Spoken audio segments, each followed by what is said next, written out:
Our next guest has a vital message for parents and kids. I want to introduce to you Joe Karlin. He's here to talk with us, and I am Jill Jensen, and we are setting in the 1950s all-electric home at the Johnson County Museum. How do you like the house? Very nice. I haven't been here before, but I'm glad I had the opportunity. It's kind of fun. It's kind of fun being here. All right. You have a very personal story. Why don't we start there with what your story is, and then move on to what the message is that you have for the public. Absolutely. What I'm here to talk about today is the Tom Karlin Foundation. And Tom was my oldest son, one of four, and he took his life about 2 years ago.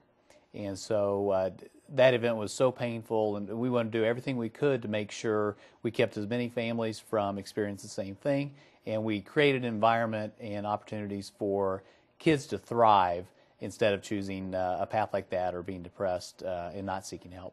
So you told me before we started this conversation that it came as a total and complete shock to you and your family, and yet now you have educated yourself, and now you're sharing that there are signs and symptoms that even maybe Tom displayed that you saw later, looking back. Absolutely. At the time, that was quite honestly the farthest thing from my mind. Depression and suicide was not something that was a consideration or in my thought pattern.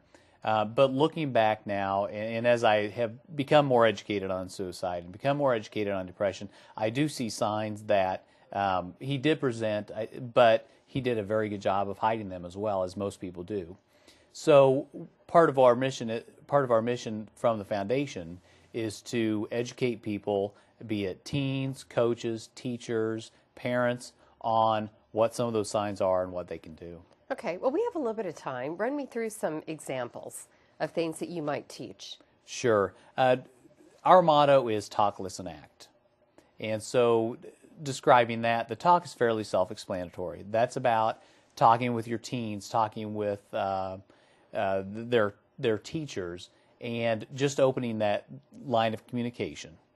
Listen is to listen and watch. And that's really listening to the stories that the kids have, watching for changes in behavior, or watching for some of the things that kids who are depressed or potentially suicidal will present.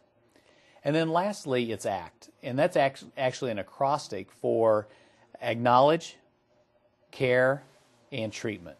And running through that, acknowledge first is expressing that you see something's different. Might be like, Jill, you always used to go out to the football games with us on Friday night. We haven't seen you for 3 weeks. Is everything okay? So express that you acknowledge the situation, express care and concern. Jill, I care too much about you. I want to make sure you're okay. And then lastly, treatment. And there, take them to treatment. Don't rely on the, oh, I'm okay, or I'll talk to somebody later. It's actually taking them to treatment and getting them in hands of people who can help. And we do stress that, be it a teen who reaches out to help these people, a parent, it's not their responsibility to fix the problem. Their responsibility is to get them to help. I suspect that sometimes they don't want to go, and you have to probably be persistent as well. Exactly. They'll do everything they can to keep from going. You're right, persistence is the key. All right, we have 30 seconds, so tell folks that if they are interested in what you have to offer, how you marry up with them. Sure, absolutely. We'd love to visit with any schools, any church groups. If you want to get a hold of us, remember Talk, Listen, Act.